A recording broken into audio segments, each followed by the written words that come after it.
Salve, salve, galera! Muito boa tarde para todo mundo aí do outro lado da telinha. Boa tarde, Thiago Salazar. Boa tarde, Michele. Boa tarde a todo mundo que nos acompanha aqui no Gazeta Esportiva. Mais um prazer. Prazer mais uma vez estar aqui, apesar de estar ao lado deste Osmar Garrafa que nos cerca. Ô, louco! Boa tarde, Osmar Garrafa. Direito de resposta. Boa tarde, Michele. Boa tarde, meu querido Salazar. A educação, né? Cada um pra quem usa, merece. cada um Educação usa é como pra quem gosta, né? merece. Boa tarde, querido. Satisfação ter um amigo na bancada. Boa tarde, querido. Olha lá, é isso. Bom, Gazeta Esportiva tá no ar com essa super dupla e as vitórias de Flamengo e Atlético Mineiro pela Copa Libertadores, o Santos encarando o Libertad pela Sul-Americana e a preparação do trio de ferro paulista para os jogos do final de semana. Antes disso tudo, dicas para vocês. Estamos de volta com a nossa enquete do dia. Que rufem os tambores. Qual é hoje o time a ser batido no futebol brasileiro? Queria ver se você estava esperto aí, Tuti Pachecão. Atlético Mineiro, Flamengo ou Palmeiras, tá?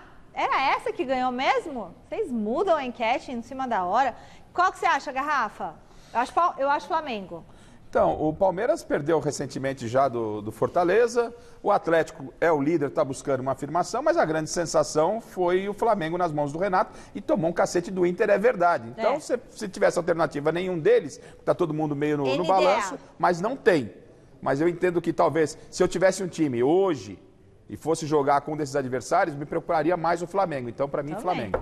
E você? Eu vou de Atlético Mineiro. Eu vi alguns jogos do Flamengo, os últimos, esses recentes jogos do Flamengo em que ele goleou diversos times e o resultado não traduziu exatamente o que o time desempenhou em campo. Muitas das goleadas foram resolvidas, por exemplo, contra o São Paulo. O São Paulo jogou bem, teve chances de fazer gol antes do Flamengo. Você não vai fazer que nem o Diniz, falar que o São Paulo ganhou o primeiro tempo. De repente, não falei isso. Não vamos começar o programa já dessa forma, né? Eu invadi o seu comentário. Não, mas não é assim. É que eu estou tentando preservá-lo. Não, mas daqui a pouco ele fala, ganhou o primeiro tempo por 1-0. Não é que ganhou o primeiro tempo. Meteu 4, velho, ele quer criticar. Vai, deixa ele concluir. Um exemplo daquele jogo é que o São Paulo, para mim, estava melhor que o Flamengo na partida, mas, de repente, o Bruno Henrique, individualmente, foi lá e resolveu. Então, assim, o Flamengo é um grande time. É só enquete, Salazar. Mas ainda depende muito mais do individual. Acho que o Galo, sim, hoje é o time. O que para mim é ponto pacífico. O Palmeiras é menor. É só você só enquete, votar, Salazar. tá bom? Senão a gente vai comer todo o Se tempo este na cidadão não se intrometesse... Olha o diretor gritando Você tá aqui. vendo aí, Você né, me provocou no começo Você do que está em programa. casa, volta no site gazetesportiva.com, deixa seu voto lá. Tem o QR Code que você vai direto pro site. E o WhatsApp, vídeo de até 10 segundos, anota aí, 11 99479 1633. Mostra a nossa canequinha Salazar e Garrafa. Olha lá. Você quer a caneca do Gazeta Esportiva? Isso, então você manda o WhatsApp e pede a caneca para ganhar a caneca. Olha que beleza, hein? Garrafa. O que tem dentro da sua garrafa?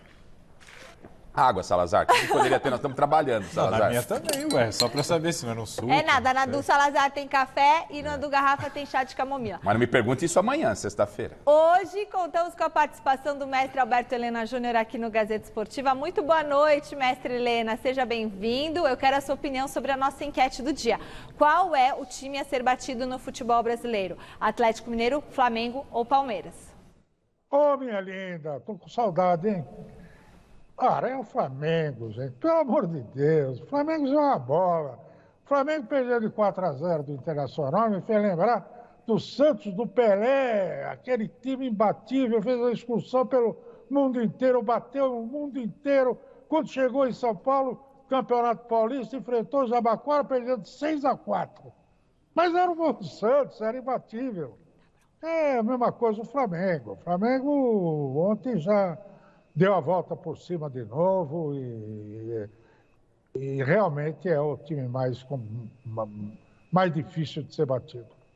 Beleza, mestre. Copa Libertadores da América, o Flamengo foi ao Paraguai encarar o Olímpia e se recuperou bem da goleada sofrida no final de semana diante do Inter. Azar dos paraguaios, que mal viram a cor da bola.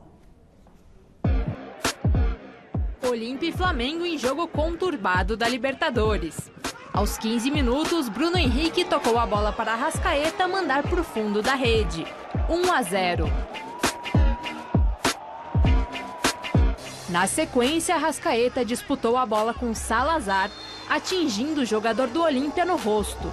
A partida foi paralisada para o atendimento do atleta, que saiu de ambulância do gramado. O lateral sofreu traumatismo craniano, está internado, mas passa bem. Com mais de 50 minutos no relógio, Felipe Luiz levou o cartão vermelho. O juiz analisou o VAR, tirou o cartão do lateral e deu pênalti cometido anteriormente em Arrascaeta. Gabigol foi para a cobrança e marcou o segundo do Fla.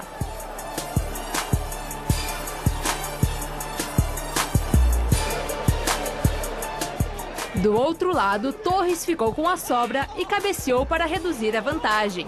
2-1.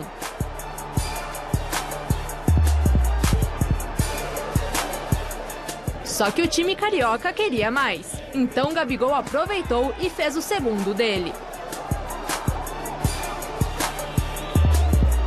Para finalizar a goleada, Vitinho anotou o último do jogo em Assunção. Final Olímpia 1, Flamengo 4.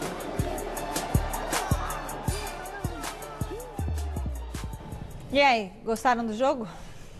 O jogo apresentou aquilo que a gente já esperava. O time do Flamengo é muito superior ao do Olímpia e conseguiu traduzir isso em campo. Mas para mim, Michele, a nota negativa foram os atos racistas dos torcedores do Olímpia no estádio, né? Haviam alguns torcedores com autorização a assistir a partida nas arquibancadas e nós tivemos vídeos divulgados na internet, entrevista do Renato Gaúcho falando sobre o tema na entrevista coletiva. Infelizmente, torcedores paraguaios chamando os brasileiros de macaco, injúrias raciais, enfim. E para mim, isso sempre traz responsabilidade para quem organiza o campeonato. E a Conmebol, infelizmente, é muito conivente, assim como a FIFA. A gente não vê nenhuma atitude séria, drástica, que na minha opinião, o que deve haver nesse momento é uma atitude radical. Ah, vai eliminar o Olímpia? Por que não? Eu acho que sim. Elimina um time da competição por causa disso, para ver se vai continuar a acontecer, entendeu? Precisa de uma atitude drástica, radical, para acabar com esse tipo de coisa. Então, o Flamengo, né, fez um jogo que a gente está esperando dele. Para mim, eu entendo que o Flamengo já é semifinalista da Libertadores e vai à decisão da Libertadores. E para mim vai brigar com o Atlético Mineiro, claro, vamos aguardar o que vai acontecer do outro lado. Você já adivinhou tudo. O outro lado, não, essa é a minha opinião, do outro lado do chaveamento. Agora, o Olímpia quis reclamar do lance do pênalti, né? Para mim não foi. Arbitragem, vai. Mas, gente, tomou de 4 coco, velho, fica quietinho, segura a onda, né? Porque não tem o que reclamar. E o Flamengo avança aí com naturalidade. E sobre esses atos racistas, é essa várzea aí, a Confederação Sul-Americana, essa bagunça, essa desorganização aí, acho que absolutamente nada vai acontecer, infelizmente. Muito bem, o Atlético Mineiro também jogou ontem fora de casa pela Libertadores e se deu bem. Vitória por 1-0 sobre o River Plate com direito à lei do ex. Nátio Fernandes, aproveitando bola ajeitada por Hulk, fez o único gol da partida aos 12 minutos do segundo tempo. O River tem condições de aprontar para cima do Galo no jogo da volta? O River é time grande, é time pesado, né? Mas pelo que está jogando o Atlético, ele traz uma excelente, uma espetacular vantagem de Buenos Aires. E o Hulk participando de todos os gols com o time que ele tem, né? E é o que eu falo, a gente fica aí, não pode deixar de tirar o chapéu pro Cuca, lembrar sempre o trabalho que o Cuca vem fazendo. É o vice-campeão da Libertadores e foi vice-campeão com o Santos. Agora, obviamente, está com o elenco recheado, tem mais reforços chegando, Diego Costa chegando por aí também. O Hulk, como disse o Salazar, em grande fase. O Nátio decidiu, né, e não comemorou, mas enfim, foi um belo jogo, um resultado espetacular do Atlético. Acho que também avança, para mim a final será Flamengo e Atlético Mineiro. Pode ser, eu não vou dar uma de mãe de Ná, igual nosso companheiro aqui, mas eu também entendo que o Atlético encaminhou a classificação contra um adversário muito mais difícil, é óbvio que o duelo está aberto. Mas você está acabando falando que encaminhou? Encaminhou a classificação, você já está chutando aí o finalista, tudo. Mas aí a opinião você se posiciona, é muito fácil. Você falar, não, encaminhou, para mim o Atlético passou, cara. Para mim eu também acho que o Atlético passa pelo River tipo Plate e um dos favoritos ao título da Copa Libertadores. Aliás, você falou do Diego Costa. Antes de começar o programa, eu dei uma olhada no Twitter e a imprensa mineira já cogita o Davi Luiz no Atlético Mineiro também. Nossa, o patrocinador do Atlético está montando lá a arena, né? Construindo a arena e investindo altíssimo, né? Investindo altíssimo. O Galo. Quem é o patrocinador? MRV. É por isso que eu falei aqui na minha enquete. Para mim, o Galo é melhor do que o Flamengo. Tipo Mãe de Ná. Bom, e hoje é dia do Santos entrar em campo pela Copa Sul-Americana. O técnico Fernando Diniz, mais uma vez, não vai contar com o atacante Marinho, que está machucado. E a diretoria santista está tentando um reforço justamente para o setor ofensivo. Veja com o Lucas Mussetti. Boa noite, Michele. Boa noite para todo mundo que acompanha o Gazeta Esportiva. O Santos deve enfrentar o Libertad do Paraguai logo mais às 9h30 na Vila Belmiro pelo jogo de ida das quartas de final da Sul-Americana, com a mesma escalação do empate em 0-0 com o Corinthians no último domingo na Vila também, mas pelo Campeonato Brasileiro. O técnico Fernando Diniz fez um treinamento de mais de 2 horas ontem. O treino chegou a acontecer no comecinho da noite aqui em Santos e ele tenta melhorar o desempenho com os mesmos atletas. Ele variou um pouco, algumas jogadas de bola parada, mudou um posicionamento, mas os 11 serão os mesmos e eles são o João Paulo no gol, Madison na lateral direita, Luiz Felipe, Kaique na zaga, Felipe Jonathan na lateral esquerda, o meio de campo com Camacho, Jean Mota e Carlos Sanches na frente, Marcos Guilherme de um lado, Lucas Braga do outro e Marcos Leonardo de centroavante. Esse é o time do Santos para tentar levar uma vantagem para o Paraguai no jogo da próxima quinta, que vale vaga na semifinal da Sul-Americana. E agora uma informação do mercado: o Santos está negociando a contratação do Ione Gonzalez, que está no Ceará, emprestado pelo Benfica. Ele não tem jogado lá no Vozão e a ideia do Santos é repassar o empréstimo do Benfica para cá. Seria até dezembro, mas o Santos tenta um contrato um pouco mais longo, pelo menos até o meio do ano que vem. Vocês devem lembrar que o Ione teve uma passagem apagada pelo Corinthians. Ele foi muito bem no Fluminense com o próprio Diniz. Foi negociado com o Benfica, emprestado para o Corinthians, não funcionou. Emprestado para o Ceará e não funcionou. E agora o Diniz deve tentar recuperá-lo. A negociação está avançada. Ele que pode ser centroavante ou ponta e ajudar nesse elenco do Santos, que está curto, e a diretoria que está sem dinheiro. É isso, gente. Um abraço para vocês e bom final de programa a todos. Valeu, Mussetti. Vocês acham que o Johnny Gonçalves pode ser o que o Luciano foi para o São Paulo?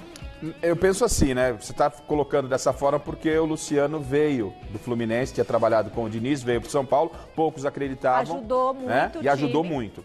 O Santos, como não contratou ninguém, o Johnny Gonzalez só teve uma única boa passagem, uma passagem até de regular para boa, foi no Fluminense, foi com o Diniz. O Santos tem sérios problemas de recursos, é uma contratação com o elenco que tem, perdendo um jogador atrás do outro, é uma esperança. Eu não acredito muito, não me simpatizo com o futebol dele, mas é uma opção. E sobre o jogo lá, olha só, o Santos vai a Assunção e depois vai a Fortaleza, lá no Ceará. É como se fizesse quase uma viagem para a Europa, velho.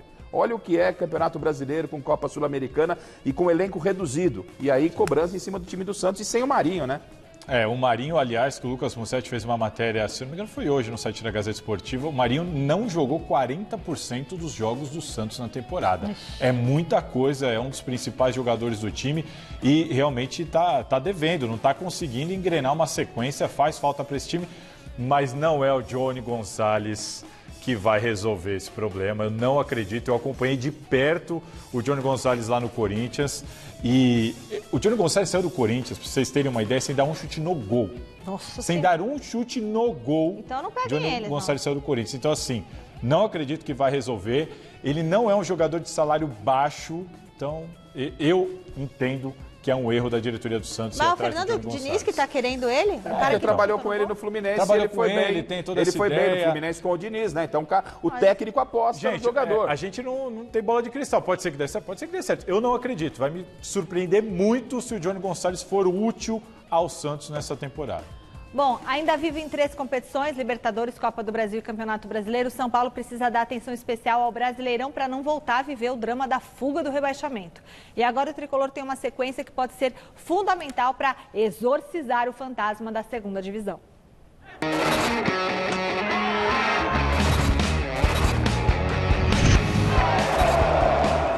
A vitória contra o Atlético Paranaense no último final de semana em Curitiba tirou o São Paulo da zona de rebaixamento, mas não afastou o perigo.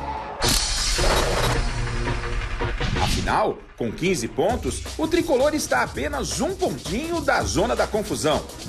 Mas é bem verdade que o time de Crespo vem dando sinais de que pode reagir. E a dúvida é qual será o futuro do São Paulo no Brasileirão. Vai brigar para fugir do rebaixamento? Tentar uma vaga na Copa Sul-Americana? Ou até sonhar com uma vaguinha na pré-Libertadores? Acreditamos que o desempenho do time na reta final desse primeiro turno possa definir qual rumo a equipe vai seguir na sequência da competição. Até o encerramento do turno, o tricolor vai disputar ainda mais 4 partidas.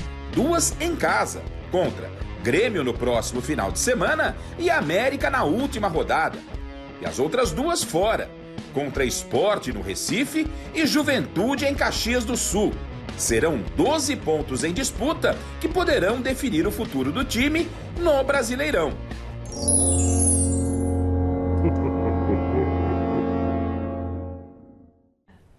Maravilha, Letícia Contieri e Edilson, nossos editores aqui. Vamos agora para o CCT da Barra Funda, de onde o José Paes chega com as novidades do São Paulo. Além do fantasma da Série B, tem mais coisa assombrando o tricolor? Boa noite, José Paes.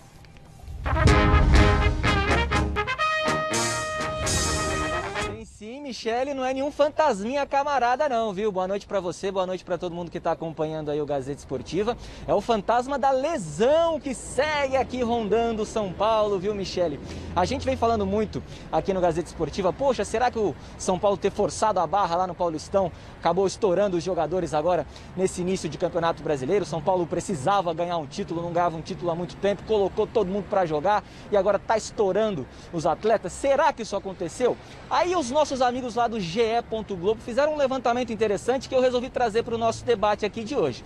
Então na tela para vocês, olha só, dos 12 jogadores do São Paulo que tiveram algum tipo de lesão pós-campeonato paulista, olha só que dado interessante, 60%, apenas 3 deles, jogaram mais de 60% dos jogos do Campeonato Paulista. O que eu quero dizer com isso? Que apenas Arboleda, Luan e Luciano podem dizer, poxa, tô com lesão agora porque joguei muito lá no Paulistão pelo São Paulo e aí me estourou aqui e eu tô arrebentado. Porque é um dado que a gente precisa debater, Michele. Olha só, atletas que tiveram lesões musculares pós-Paulistão fizeram menos da metade das partidas do Paulista. São eles o Miranda, o Wellington, Hernanes e o Éder. Esses jogadores tiveram lesões musculares pós-Paulistão, mas não fizeram nem metade dos jogos do Paulistão com a camisa do São Paulo. Teve também o Marquinhos e o Rigoni, que nem o Paulistão jogaram e estão com lesões musculares. Precisamos debater este tema sim no Gazeta Esportiva. Em relação ao Wellington, Michele, lateral esquerdo do São Paulo, ele hoje fez um trabalho aqui no Refis, tá com uma lesão constatada na coxa e preocupa para os próximos jogos do tricolor. Já o Arboleda fez um trabalho individual hoje aqui no CCT da Barra Funda e esse deve voltar a jogar aí os próximos jogos do São Paulo. Última informação importante, din-din pingando na conta do tricolor, Michele. São Paulo fechou um patrocínio aí com a Roku, uma empresa de streaming, vai estampar aí a sua marca na omoplata, o famoso ombro do São Paulo, e vai ser apresentada amanhã pelo tricolor paulista. Lesões que não acabam mais aqui no São Paulo, viu, Michele? Volto contigo aí. Valeu, Zé. Muito impressionante isso, né? Mas eu atribuo mais a coincidência, enfim, difícil. Aliás, tem muita gente atribuindo isso a problema de departamento médico. É bom entender uma coisa. O jogador, ele vai para o departamento médico para se curar da lesão.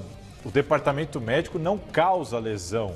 O que a gente pode talvez questionar aqui é a preparação física, a fisiologia, são aqueles caras que fazem o teste, se o jogador está para estourar, se não está para estourar, se estão pegando, dando carga a mais no treino, carga a menos no treino. O jogador vai para o departamento médico para tratar o problema. Tem muita gente acusando, detonando médicos do São Paulo nas redes sociais que eu tenho acompanhado, mas o departamento médico, ele, apesar de trabalhar em conjunto com outros departamentos, ele não tem culpa nenhuma por lesão. Ô Salazar... Mas às vezes pode ter culpa no tempo da recuperação. Então, e esse é o caso do Luciano. O que acontece é o seguinte, né? Primeiro, parabéns ao Zé Paes, que traz uma informação importante, que todo mundo falando que o São Paulo estourou o time para ser campeão paulista. Então o Zé Paes trouxe aqui Arboleda, Luan e Luciano, são 3 jogadores que atuaram aí mais de 60% ou 70% dos jogos no Paulistão. Nos demais atletas com contusão não jogaram nem metade dos jogos que esses 3 jogadores. Então, fez muito bem o São Paulo, no meu entendimento, né? Pela pressão que tinha, disputar o Campeonato Paulista, e isso não é o fator que está gerando contusões. Agora, o São Paulo tem guardado em sigilo isso, e o Crespo foi cobrado na coletiva, né? Não chegou o momento de alguém da fisiologia, responsável pela parte física, trazer a público o que está acontecendo, e aí vem até dentro do que você falou, porque aí engloba o departamento médico. O Luciano está há mais de 50 dias para se recuperar de lesão muscular. Então, o que está acontecendo? E a gente, não sou médico, não sou fisiologista, não sou preparador físico. Os especialistas, os profissionais da área, têm o direito para que não se especule, até nas redes sociais, contra vocês. Vocês têm que falar o que está acontecendo. Eu também acho. Dar uma satisfação ao torcedor, não é a mim, não é ao Salazar, não. É o torcedor do São Paulo que merece essa explicação. Mas só para explicar uma situação, o departamento médico, ele pode liberar, mas ele pode liberar antes da hora. Não. O departamento médico, ele libera o jogador vai para uma fase de transição, aí já não é mais departamento médico. Ele fica fazendo preparação física até ser liberado para jogar. Mas quando a gente não vai a treinamento, a gente não sabe se está na transição, onde está. O São Paulo está fechado nesse momento, existe um problema lá dentro, o próprio Crespo falou. Sim, eu concordo com você que alguém deveria vir falar. Alguém deveria vir falar. Nenhum problema, e não é para, olha, se falar para mim eu vou dormir feliz, não vai mudar nada na minha vida se vocês falarem ou não. É a torcida do São Paulo que quer saber, não é? Como a gente não vai mais ao CT e a gente não tem contato com os profissionais, fica difícil uma explicação. E estava todo mundo falando que era o Campeonato Paulista que tinha estourado o elenco São Paulino. E não é só Arboleda, Luan e Luciano, foram jogadores que participaram de uma maratona, incluindo o Paulistão. Você vê como as coisas acabam saindo de forma equivocada? Quando vocês, profissionais, se escondem, está na hora de dar cara a tapa, gente, falar o que está acontecendo. Muito bem, mestre Alberto Helena Júnior, o que acontece com o São Paulo para acumular tantos problemas com lesões, na sua opinião? Eu cansei de dizer aqui, no meu blog, que essa história do Campeonato Paulista era uma bobagem. Que o São Paulo jogou realmente quase todas as partidas mudando de jogadores. Isso, aliás, é um dos problemas do técnico Crespo. Ele muda muito o time. Antes, o São Paulo tivesse jogado todas as partidas do Paulistão com o mesmo time. Pelo menos teria conjunto. Segundo, aspecto anímico. O São Paulo é um time que tem um sentimento de adolescente. Ele toma uma pancada e já se desarva todo. E terceiro, a insistência com os 3 zagueiros. É um sistema ruim para o São Paulo. Tanto que nesse último jogo contra o Palmeiras, ele flexibilizou um pouco a questão dos 3 zagueiros, passando o Léo a jogar mais como lateral esquerdo, embora um pouco mais defensivo, mas já melhorou muito. O meio de campo ganhou uma consistência que não tinha. É isso aí. Boa, mestre. E se no São Paulo o principal problema são as lesões, como a gente estava comentando aqui. No Corinthians, o que está pegando é a falta de pontaria, gente. Veja com o Jonas Campos.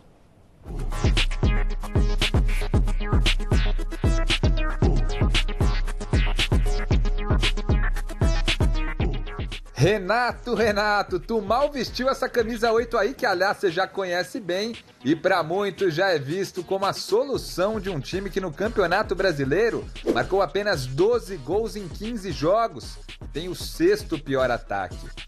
Quem mandou ter sido o melhor jogador na histórica conquista nacional de 2015? Quem mandou ter tido bons momentos com a seleção brasileira e marcado inclusive o nosso último gol na Copa do Mundo da Rússia? Renato, agora aos 33 anos o desafio é brabo, principalmente no setor ofensivo do timão. Se liga nesses dados dos nossos amigos do Footstats. O Corinthians é o 4º time que menos finaliza por jogo no campeonato, média de 9,8, e lidera a lista das equipes com mais passes necessários para conseguir uma finalização, média de 42,7 passes. Resumindo, o time é o que mais toca para dar um chute, e os chutes ainda são poucos. Falta finalização, objetividade ou falta simplesmente um novo camisa 8 ali no campo? Já que a ansiedade e a pressão em cima de você tá grande, conta aí pra gente, Renato. Já vai estrear no domingão? Começar os jogos de uma forma gradativa, começar com 15 a 20 minutos e depois ir subindo a minutagem de jogo, para poder crescer fisicamente e tecnicamente. Então, provavelmente no domingo, contra o Ceará, a gente já deve ir pelo menos para o banco para poder fazer algo em torno de 15 a 30 minutos. Pois é, sexto pior ataque do Brasileirão. E o Jonas Campos está no Parque São Jorge acompanhando as novidades do Corinthians. Não é o Silvinho que chuta pro gol, mas é ele quem pode acabar pagando pela falta de mira dos jogadores. Não é isso, Jonas? Boa noite.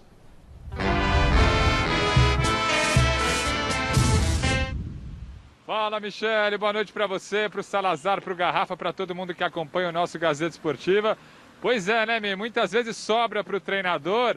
É preciso analisar com bastante cautela. No domingo, por exemplo, contra o Santos na Vila Belmiro, o Corinthians fez um jogo, né, de razoável para bom, criou chances, mas faltou justamente colocar a bola para dentro. Era um jogo que, na teoria, o Corinthians ficou mais próximo ali da vitória em relação ao rival. Então tem que ter cautela, mas inegavelmente os números do Silvinho são dignos de contestação. Estamos falando de um time, né? A gente vem dizendo aqui no Gazeta Esportiva, com 40% de aproveitamento no Campeonato Brasileiro, jogando em casa. Esse é um ponto de atenção, a gente vem batendo nessa tecla. Apenas uma vitória na era Silvinho no duelo contra o Sport, vitória por 2-1.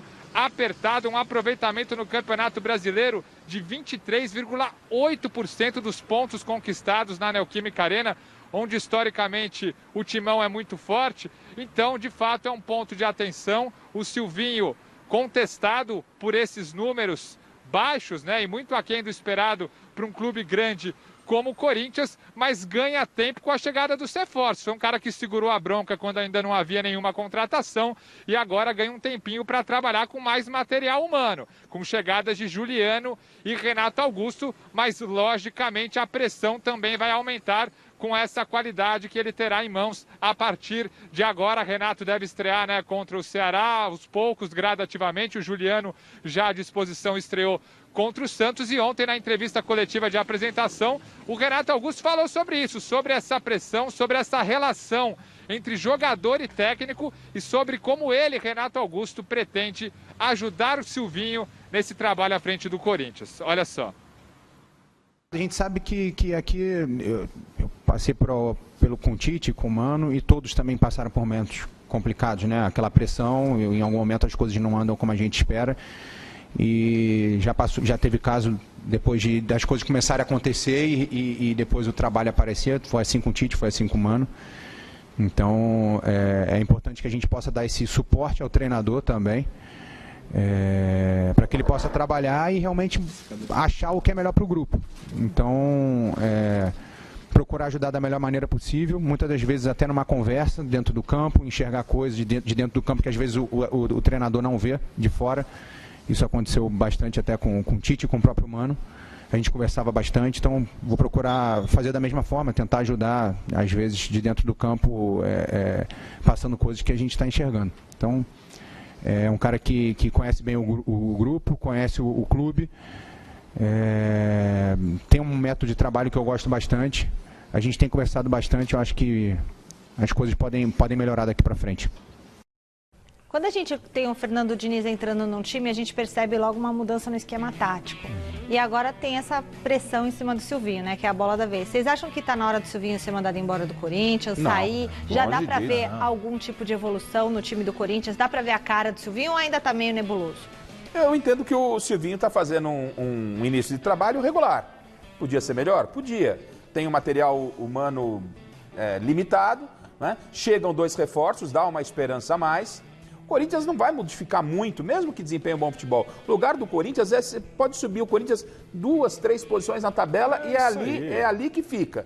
É ali que fica. Agora, a pressão no Corinthians, independente de Juliano, independente de Renato Augusto, ela sempre vai existir e o Silvinho sabe disso. Ele nasceu no Corinthians, né? Então, chegam 2 jogadores que podem ajudar. E ontem me chamou a atenção de forma positiva, na chegada e na coletiva do Renato Augusto, quando ele fala que ele vai tentar também resgatar o Luan. Que é um cara que tem potencial. E o Renato Augusto, por ser experiente, ser um cara que conhece o Corinthians, pode até ajudar. Até ajudar, quem sabe, né? Pode até ajudar, Garrafa, mas a informação que eu tenho de bastidor é que o Corinthians está meio de saco cheio do Luan. É lógico que tá. E olha, é muito tempo esperando. Se aparecer uma proposta aí, mesmo que por empréstimo. Esse é o problema, se alguém assumir o salário. Mas quem é louco? Não vão segurar. Mas quem é louco? É, porque até pouco tempo atrás ainda havia uma expectativa que eu tenho escutado lá dentro, é de que o pessoal tá assim, ó, o cara chegou aqui em dezembro de 2019. E como não aconteceu nada, é legal o Renato Augusto chegar e falar, velho, vem aqui, senta aqui. Sobre o Silvinho, eu tô com Garrafa no sentido de que poderia ser melhor, mas será que seria muito melhor? Antes de começar o campeonato, a minha perspectiva já era, esse time do Corinthians é um time de meio de tabela, é onde tá, é de meio de tabela, vai jogar bem um jogo, vai jogar mal o outro, e eu acho que tiram muito a responsabilidade dos jogadores. O jogo contra o Santos, por exemplo, a gente está falando de um clássico contra o Santos na Vila Belmiro, em que o Corinthians foi melhor, não sofreu atrás e não ganhou o jogo, por quê? Porque os caras perderam 3 gols na cara do gol. Na cara do gol. Aí acaba o jogo, não vence. Porque o Silvinho é retranqueiro. Peraí, o que me incomoda no Silvinho... E os jogadores? Não sabem chutar O que me incomoda no Silvinho é que nessa carência de jogadores e de ofensividade que tem o time, ele segurou o Fagner. O Fagner está muito preso. Eu entendo que tem um mosquito ali na frente, mas aí é o papel do técnico chegar, conversar com os jogadores, criar uma alternativa para abrir aquela avenida e você ter mais uma opção. Eu até concordo que o Fagner está subindo menos do que deveria, mas eu não acho que esse é o problema. Não é, mas no Corinthians, resolveria. Mas qualquer ajuda, pro Corinthians, qualquer, assim, sabe, mínimo que você mexa no time e que você dê um toque, já vai ajudar. Mas para mim o ponto é a incapacidade técnica. Esse time com a mesma formação, só de entrar o Juliano a gente já viu diferença. Entrando o Renato Augusto, quem sabe, quiçá o Roger Guedes, é outra coisa jogando no mesmo sistema. O Mosquito, e positivamente, o Mosquito em determinado momento da partida contra o Santos, ele apareceu pelo lado esquerdo. Quando ele sofre o pênalti. Nessa hora que você abre. Talvez o Silvinho comece a entender que é importante você ter uma bola variada. A bola do Fagner é uma bola alçada, uma bola que chega na área. O Mosquito, quando ele vai pela direita, ele corta, ele parte na vertical em direção ao gol. Então você teria 2 tipos de jogada pelo lado direito. E o Mosquito pode, às vezes, cair pelo lado esquerdo, como caiu e sofreu até o lance do pênalti. Eu não acho que esse time do Corinthians... A gente critica tanto o time do Corinthians, é um time ruim, é um time fraco. Claro, comparado com Palmeiras e Flamengo, né? Tudo bem. O Palmeiras ainda mais que tem um monte de peça de reposição. Mas o Corinthians tem. É ruim tecnicamente, Cássio? É ruim tecnicamente, Fagner? É ruim o Mosquito? É ruim o Luan? Gil. É ruim o Gil? O Luan, é sim, ruim o sim, Jô? o Luan, sim, é ruim. Está ruim. Está ruim desde pode recuperar, o Jô mas ele teve ele fez uns gols aí. Com o Mancini, mas o Jô está muito mal. O Jô está muito mal, o Luan está muito mal. Um meio-campo que depende da criação de Gabriel e Rony vai sofrer mesmo. É pior mas agora está chegando. Mas agora com a Michele está dizendo, agora estão chegando 2 peças importantes. O Juliano e o Renato Augusto. Tem que melhorar a produtividade, sim. Com esses caras tende a melhorar. Deixa eu só dar umas informações antes que o chileno brigue aqui com a gente. Já tá brigando. Com a gente não, com você. Eu tô me comportando. O Lucas Piton, ele não treinou hoje de manhã, a informação tá com problema nas costas e foi buscar o passaporte italiano dele. O Corinthians espera vender o jogador e hoje ele foi no consulado aqui em São Paulo buscar o passaporte dele. Juliano não treinou com o grupo hoje. Por quê? Desgaste muscular, sofreu com a carga da estreia, fez um trabalho à parte, a expectativa é que ele jogue, mas não conseguiu fazer um treino hoje. Roger Guedes, expectativa de todo mundo, está em São Paulo. Ele estava em Criciúma, ali onde a família mora e tal. Viajou, veio para São Paulo, se reuniu com o staff dele. A informação que eu tenho não houve um avanço significativo da negociação com os chineses, mas ele veio para tratar, está apalavrado com o Corinthians e está em São Paulo desde quarta-feira. E o Pedrinho... Ele é casado ou não? Casado? Roger Guedes? Eu não sei. Pode vir para resolver outras coisas. E o chileno me falou aqui do Pedrinho, a gente vai falar daqui a pouco. Mas Roger Guedes está em São Paulo. Ele quer vir para o Corinthians? Ele quer vir para o Corinthians, é quase automático. Conseguiu a rescisão. Então com o Corinthians não tinha pendência. Com o Corinthians não tinha pendência. Chavinha no Palmeiras, deixar de lado a Libertadores, voltar as atenções para o Brasileirão. Sábado tem jogo que vale a liderança do campeonato contra o Atlético Mineiro. Silvestre está na academia de futebol e chega com a preparação do Verdão para essa partida. Boa noite, Silvio. Tive que cortar eles aqui.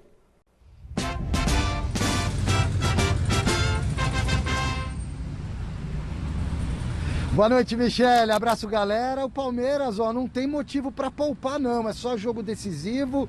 O Galo pela frente no Mineirão, vale a liderança do Campeonato Brasileiro no sábado. Depois, na terça-feira, vale a vaga na semifinal da Libertadores contra o São Paulo. O Abel deve manter a força máxima que ele pretender escalar. Isso não quer dizer que o Abel vai repetir a mesma escalação, porque não é muito a do português, não. Ele gosta de girar o elenco e montar a equipe dele de acordo com a equipe adversária, como por exemplo a surpresa de um Gustavo Scarpa no banco de reservas diante do São Paulo na Libertadores. O Scarpa, que hoje é um dos melhores jogadores, se não o melhor. O Felipe Melo também. São jogadores que podem ser aproveitados contra o Galo. Quem está fora desse jogo pelo Campeonato Brasileiro são os dois laterais esquerdos, o que vinha atuando como titular, o Renan, suspenso com 3 amarelos, e o reserva, o Vitor Luiz, que foi expulso na última partida. Com isso, o uruguaio que veio do Peñarol, Piquerez, deve realizar a estreia dele com a camisa do Verdão sábado no Mineirão. O Palmeiras vem forte para esse jogo, e se você analisar também a agenda de jogos, como o Palmeiras caiu fora da Copa do Brasil, nas últimas semanas não teve tantos jogos assim para o Palmeiras, deu para administrar bem o elenco. O Palmeiras jogaria com o que o Abel quiser no sábado, depois na terça, aí só voltaria a campo no outro domingo para encarar o Cuiabá de manhã no domingo no Allianz Parque. Então, se eu fosse poupar, eu deixaria para poupar lá na frente, diante desse adversário mais frágil, que seria o Cuiabá, porque antes tem o Galo e o São Paulo, Michele. Muito bem, Alexandre Silvestre. Mestre Alberto Helena Júnior, o que esperar deste duelo entre Atlético Mineiro e Palmeiras, mestre? Olha, esse é um jogaço, hein? E eu não sei, eu acho que o Atlético Mineiro está mais bem orientado do que o Palmeiras. O Palmeiras tem mais elenco, mas o nosso querido Cuca está fazendo um trabalho belíssimo lá, viu? Muito bom. Salazar e Garrafa. Jogaço, e é como o Silvestre falou, o Palmeiras vai ter essa brecha aí, então independente da decisão na Libertadores, tem que ir com tudo para esse jogo. Então, e assim, o Palmeiras não tem essa história de poupar, preservar a gente. O português, ele ganha muito bem e tem um elenco muito bom, né, para escalar tanto um bom time contra o Atlético e um bom time contra o São Paulo. Ele não tem essa preocupação, velho. Se ele pegar, tirar 1, 2 do time que jogou contra o Palmeiras, contra o São Paulo, vai levar um time forte para jogar contra o Atlético da mesma forma e vice-versa. Ele não tem o problema que, por exemplo, o Crespo tem. E o Palmeiras tem que focar muito nesse jogo contra o Atlético. Vale muito, porque é liderança do campeonato. E o jogo de terça-feira vale mais ainda, mas ele tem peças para pôr em campo 2 times fortes. É verdade. A FIFA soltou o primeiro ranking de seleções após a disputa da Eurocopa e da Copa América. Vamos ver como que ficou? Olha, a Bélgica lidera a lista com 1.822 pontos. A Bélgica? Por que a Bélgica? O Brasil subiu para a segunda colocação e está com 24 pontos, é isso? Não. 1.798. Isso. Atrás, tá com 24 pontos atrás dos belgas. A França, terceira colocada, seguida de Inglaterra, Itália, Argentina, Espanha, Portugal, México e Estados Unidos em 10º lugar. O que vocês acham? Desenterraram esse negócio aí? Desenterraram esse ranking da FIFA aí? Quem leva isso a sério, gente? Isso é uma brincadeira de mau gosto, né? Deus. Aí depois o diretor fica aqui, ele fica aqui, vai, Garrafa, vai, fala, você põe esse negócio que não vale nada, chileno. Tô brincando com você, Chile, é brincadeira, te amo, você sabe disso. Mas que não vale nada esse ranking da FIFA. Você pensa com você, Chile, ele sabe que estourou o tempo de falar, pra variar, né? Como quase sempre. Recadinhos pelo WhatsApp, pode rodar. Alô, amigos da Gazeta. O time a ser batido indiscutivelmente hoje é o Galo. O Flamengo é cavalo paraguaio e o Palmeiras já sabe que na hora H pipoca. Fontana de São Paulo. Boa noite, pessoal do Gazeta Esportiva. O Flamengo é o time a ser batido hoje no futebol brasileiro. Um abraço. Thiago Quirino e Vila Albertina, Zona Norte. Gostariam de ganhar a caneca. Boa noite, Michele, Salazar e Garrafa. Com certeza o time para ser batido hoje é o Flamengo. Vanderlei de Oliveira e Arthur Alvim. Eu quero ganhar essa caneca, Michele. Um abraço a todos. Valeu, muita gente querendo a caneca. Amanhã nós vamos anunciar o vencedor, combinado? Além da falta de pontaria, outro problema do Corinthians é o mau desempenho jogando em casa. Jonas, o que o Silvinho está fazendo para tentar resolver essa questão?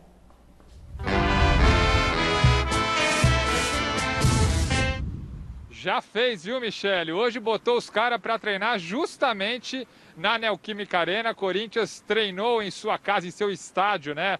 largou um pouquinho o CT Joaquim Grava para treinar em Itaquera, quem sabe, né, para os caras se familiarizarem um pouquinho mais com o gramado, para ver se sai essa zica, né? Até o momento, como eu disse na minha primeira entrada, uma vitória na era Silvinho jogando em Itaquera. Como o Salazar informou, o Juliano não participou dessa atividade no campo, fez um trabalho de controle de carga, né? Acabou jogando mais de 90 minutos no duelo contra o Santos, mas não deve preocupar para enfrentar o Ceará. Renato Augusto participou dessa atividade no gramado, mas o Renato, tendência que seja opção no banco de reservas, mas deve sim fazer a reestreia dele com a camisa do Corinthians, domingo a partir das 4 da tarde, contra o Ceará. Uma informação, né, que a gente ficou devendo sobre o Pedrinho, na verdade sobre o Will Dantas, empresário do Pedrinho. O Corinthians ainda deve uma grana ao Will Dantas, empresário do Pedrinho, grana essa referente à venda do Pedrinho para o Benfica de Portugal. O Will Dantas tem direito a 30% do valor da transação. Estamos falando aí nada mais, nada menos do que 33 milhões de reais. O Corinthians ficou de pagar isso em 3 parcelas, acabou não cumprindo a primeira parcela agora em junho. Ontem rolou uma conversa entre o Will Dantas e o presidente do Corinthians, do William Monteiro Alves, mas ficou tudo bem. O Corinthians vai jogar um pouco mais para frente, o Will Dantas não vai entrar na justiça contra o clube, vai receber esse valor mais para frente, muito provavelmente a partir de 2022, mas é uma novela que continua, assim como a novela Roger Guedes, que ainda aguarda a rescisão de contrato com o Shandong Luneng lá da China e está na capital paulista, como também informou o Salazar. Michele. Valeu, Jonas. Brigadão. Só resumindo essa história que o Jonas trouxe sobre o Pedrinho, é o seguinte: o Corinthians tem que passar 33 milhões para o Will Dantas. Dividiu isso em 3 vezes, 10% por ano. Termina, então, 2021, 22, 23, 10% por ano. O Will Dantas topou. O Corinthians não pagou a primeira parcela. E o Dantas foi muito camarada. Disse que acredita no Duílio, fez um acordo verbal e falou para o Duílio: me paga assim que você puder. 10% por ano, 33 milhões. Tem que pagar 33 milhões. É o valor em cheio, inteiro. O Corinthians dividiu isso em 3 parcelas. Então 11, 11, 11. Isso, 11, 11, 11. E vai pagar para o Will. 21, 22 e 2023. O Will topou, o Corinthians não cumpriu com a primeira, o Will falou: não vou acionar a justiça, foi lá, conversou olho no olho, foi na sala do Duílio, conversou com o Duílio e fez esse acordo verbal e falou pro Duílio: tudo bem, eu sei que agora vocês estão apertados, me paga isso mais para frente. E a torcida corintiana não tá nem aí para essa situação. É a mesma coisa que eu falar que faltam só 12 parcelas para acabar de pagar o carnê do meu carro. Mas tudo bem, segue o jogo. Então é só, se ele falou do Roger Guedes, o Roger Guedes tem até 30 de agosto para conseguir a rescisão, viu? A torcida do Corinthians quer bola na rede. Mestre, o Silvinho, o senhor acha que o Silvinho tá ameaçado no cargo? Olha, a história dos treinadores no Brasil é a história de andar no fio da navalha. O cara está sempre ameaçado de cair. E acho que no caso do Silvinho é o menos responsável. Mais ainda, se aguentarem o bicho lá, depois de contratar o Roger Guedes, botando em ordem o Renato Augusto e o Juliano, o Corinthians vai ser um time, olha, de tirar o chapéu, viu, Nego? Beleza, mestre. Brigadão. Um beijo pro senhor, viu? Fique quentinho aí em Ibiúna. Cuide-se. Tem uma caneca o mestre também, viu? A canequinha. A caneca tá dele é fera, chazinho. Novo contato com o Alexandre Silvestre na Academia de Futebol para ele me responder uma coisa, Silvestre. Como que o Abel Ferreira está administrando a situação daqueles que não estão atuando regularmente como titulares? Será que não vai começar a rolar um clima no grupo?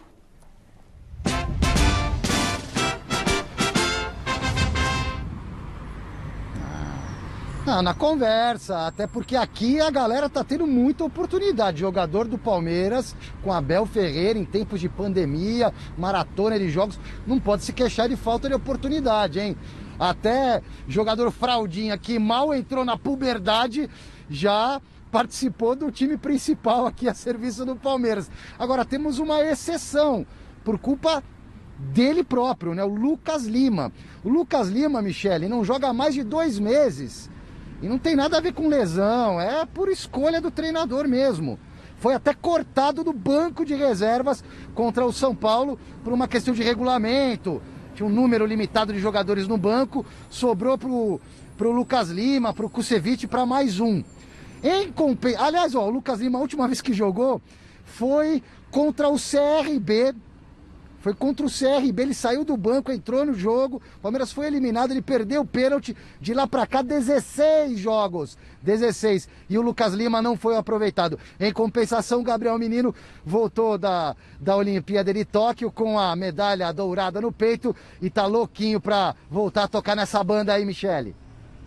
Ô, Silver, olha, o Lucas Lima, vocês viram, né, que não é utilizado há tanto tempo. Gente, o que acontece? É outro. O Lucas Lima está para o Luan, acho que igual, né? Assim, né? O Silvestre falou que o Lucas Lima não joga 16 jogos, ele não joga há mais de 3 anos. Como não joga 16 sentou jogos? Em cima do contrato. Não, pô, não tá jogando. Fez o contrato da vida dele, sentou em cima, não quero nada. Curtir a vida, ganhar meu dinheirinho aqui, de vez em quando eu entro, bato uma bola. E exceção, Lucas Lima, quando você tem um elenco grande, isso é natural que aconteça alguns jogadores ficarem de fora por determinado tempo. É muita gente boa brigando por posição, exceção ao Lucas Lima, que é como surpreende disse o Lucas Lima estar nessa situação? Não. Quando contratou, já era o esperado. Mas vê postagem lá no TikTok como é que tá. É quase todo dia, tá bombando. Bom, resultado da nossa enquete. Qual é hoje o time a ser batido no futebol brasileiro? E a maioria respondeu que é o Atlético Mineiro, ó. O pessoal concordou com vocês. 37% Comigo, né? dos votos. Comigo, né? O Garrafa falou qual? Flamengo. Eu também votei no Flamengo. Ganhou por pouco, viu, Salazar? Por pouco. A gente fica por aqui. Hoje feliz. Muito obrigada, Garrafa. Muito obrigada, Salazar. Fiquem agora todos vocês com o Jornal da Gazeta. Um beijo. Sigam nas nossas redes sociais, tá bom? Instagram, @Gazeta Esportiva. Tchau. Valeu!